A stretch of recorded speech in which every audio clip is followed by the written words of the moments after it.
Napakainit ngayon ng Charlotte Hornets. Pat Spencer nanguna sa comeback ng Warriors.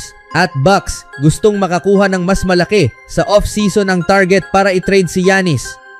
Sa kanyang media availability matapos ang trade deadline, sinabi ni Jeff Peterson na ang batang core ng Charlotte Hornets ay nakamit na ang karapatang makita kung ano ang kaya nilang gawin sa natitirang bahagi ng season hanggang postseason.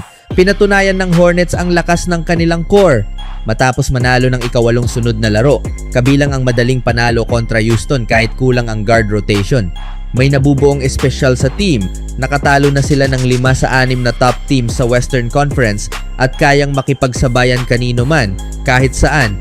Ngayon ang tamang oras para maniwala sa Hornets bago pa sila tuluyang sumikat.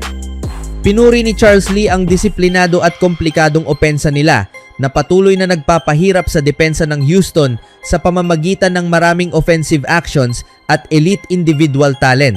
Target ng Hornets si Reed Sheppard sa depensa, epektibong sinamantala ang switch hunting na nagbigay sa kanila ng malaking lead sa second quarter. Tinalo rin ng Charlotte ang Houston sa offensive rebounding, isang susi sa kanilang panalo. Nagpakita ng solid two-way performance ang rookie na si Con Kneppel habang binabantayan si Durant. Lumutang si Josh Green sa mas malaking papel dahil sa foul trouble ni Brandon Miller habang patuloy na pinapatakbo ni LaMelo Ball ang opensa gamit ang kanyang elite playmaking. Kahit nahirapan sa opensa kamakailan, nakabawi si Zion James sa second half sa pamamagitan ng mahahalagang tres. Hindi naging maganda ang pagbabalik ni Treman matapos ang mahabang pagkakaupo habang patuloy namang umangat ang depensibong kontribusyon ni rookie center Ryan Kalkbrenner na nagpapakita ng potensyal bilang all-rookie candidate. Sa kabila ng foul trouble, bumawi si Brandon Miller sa huling bahagi ng laro sa pamamagitan ng sunod-sunod na puntos, tinataka ng dominasyon ng Hornets. Sa kabilang balita naman, nagpakita ang Golden State Warriors ng isang pambihirang pagbabalik sa kanilang unang laro matapos ang trade deadline, matapos maagaw ang panalo laban sa Phoenix Suns sa Mortgage Matchup Center ngayong araw. Mukhang wala ng pag-asa para sa Warriors nang maungusan sila ng 14 points sa unang bahagi ng fourth quarter, ngunit napigilan nila ang Suns sa 7 puntos lamang sa huling 10 minutes at 2 puntos lang sa huling 7 minuto. Nagtapos sa isang 2-2-5 run sa kabila ng pagkawala ng mga stars na sina Stephen Curry at Jimmy Butler. Agresibo ang Golden State mula sa labas ng arc kung saan 30 sa kanilang unang 40 field goal attempts ay mula sa 3-point range. Epektibo ito at nagbunga ng 4 na kalamangan matapos makapagtala si Pat Spencer ng 5 tres bilang bahagi ng 15 3-pointers ng team sa unang 24 minutes. Gayunpaman, matapos makascore lamang ng 16 points sa third quarter laban sa Philadelphia Sixers sa kanilang home game mas maaga sa linggo, muli na namang nahirapan ang Warriors at umiscore lang ng 17 points sa parehong yugto nitong araw, dahilan upang makuha ng Suns ang kontrol sa huling bahagi ng period nang maipasok ni Colin Gillespie ang isang 3-pointer na nagpilit kay Steve Kerr na humingi ng timeout wala pang 2 minuto sa fourth quarter. Hawak ng Phoenix ang lahat ng momentum at tila papunta na sa isang komportableng panalo kahit na nakaupo sa sideline sina Devin Booker at Jalen Green. Hindi man naging kasing lakas ng inaasahan ng opensa ng Golden State sa dulo ng laro, unti-unti nilang binawasan ang lamang at naitay ang score sa huling minuto nang maipasok ni DeAnthony Melton ang isang mahirap na driving layup. Sinundan ito ni Moses Moody ng isang napapanahong block sa drive ni Gillespie na humantong sa isang mabilis na leak out ni Guy Santos para ibigay ang lead sa Warriors. Pumalya ang posibleng game-winning step-back 3 ni Dillon Brooks at sa gitna ng magulong agawan ng bola, napunta ito kay Melton na nagtapos ng laro sa isa pang layup mismo sa buzzer. Parang ninakaw ng Warriors ang panalo mula sa wala at kasabay nito ay natapos ang kanilang 2 sunod na pagkatalo. Nagtala si Spencer ng career high na 20 points mula sa 6 of 10 shooting sa 3-point line. Dagdag pa ang 6 na rebounds at 4 na assists bilang starting point guard sa mahigit 32 minutes ng laban. Nagkataon ding iyon ang huling laro ni Spencer sa bisa ng kanyang 2-way contract, ngunit inaasahang agad siyang ililipat ng prangkisa sa main roster matapos magbukas ng 2 roster spots bago ang deadline.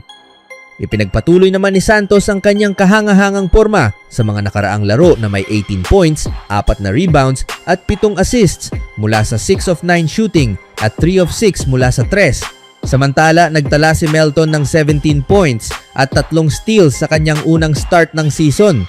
Malaki rin ang naging ambag ng mga veteranong sina Gary Payton na may 15 points at 8 rebound at si Al Horford naman ay may 13 points, 4 rebounds at 4 blocks mula sa bench. Ngunit ang depensa ng Warriors ang tunay na tumayo sa huling bahagi ng laro upang masiguro ang isang hindi kapani-paniwalang tagumpay.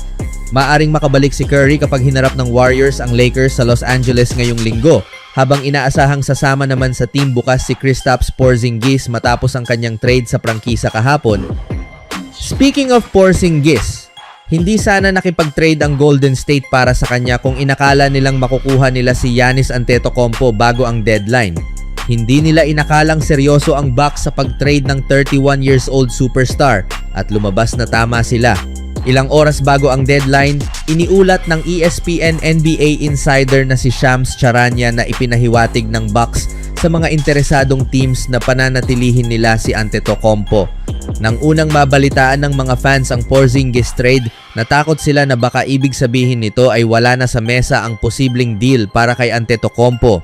Totoo, isinuko nila si Jonathan Kuminga na pwede sanang mapunta sa Bucks sa isang trade, pero wag naman nating ipagkunwari na ang hindi na pagkakasama ni Kuminga sa isang deal ay magiging deal breaker para sa Milwaukee. Iniulat ni Anthony Slater ng ESPN matapos ang KP trade na minarkahan nito ang di-opisyal na pagtatapos ng pagtugis ng team kay Giannis, batay sa paniniwala ng team na hindi seryoso ang Bucks na bitawan siya bago ang deadline. Gayunman, iniulat ni Nick Friedel ng The Athletic na ang mga source ng team ay mabilis na hindi tuluyang isara ang pinto sa paghabol sa superstar. Umaasa silang maaari pa ring makumpleto ang isang deal sa hinaharap. Ang desisyon ng Milwaukee na panatilihin siya ay lalo pang nagpapanatili ng pag-asang iyon. Mula pa sa simula, tila mas malamang na maghintay ang Milwaukee hanggang off-season bago siya i-trade. Hindi lang dahil mas marami silang makukuha mula sa mga teams noon, kundi dahil umaasa rin ang Bucks na magbabago ang isip niya tungkol sa pagnanais ng bagong team. Gayunpaman, nasa magandang posisyon pa rin ang Warriors para makuha siya bago ang deadline gamit ang tinawag ni Shams Charania na isang pick-heavy na offer.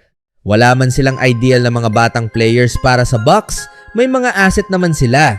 Maliwanag na hindi iyon gaanong mahalaga para sa Milwaukee. Ayon sa ulat, plano ng Golden State na panatilihin si Jimmy Butler habang nagpapagaling siya mula sa ACL injury na nangangahulugang kung may mangyaring trade sa summer, sangkot dito si Draymond Green na may 25.9 million player option para sa susunod na season o si Porzingis. Ang huli ay magiging unrestricted free agent kaya kailangan itong gawin sa pamamagitan ng sign and trade. Maaaring hindi sila ang paboritong trade partner ng Bucks para kay Giannis, pero naniniwala pa rin ang Warriors na may tsansa silang makuha siya sa off-season. Mayroon ding mas malalaking teams na pwedeng pumasok sa usapan gaya ng Rockets, Spurs o kahit ang Thunder. Ang tatlong teams iyon ay may mga hinahanap ng Milwaukee, pero wala ni isa ang naging interesado bago ang deadline. Maaaring baguhin ng mga resulta sa playoffs ang sitwasyon. Sa ngayon, ang mahalaga para sa Golden State ay buhay pa rin ang pangarap na makuha si Antetokounmpo.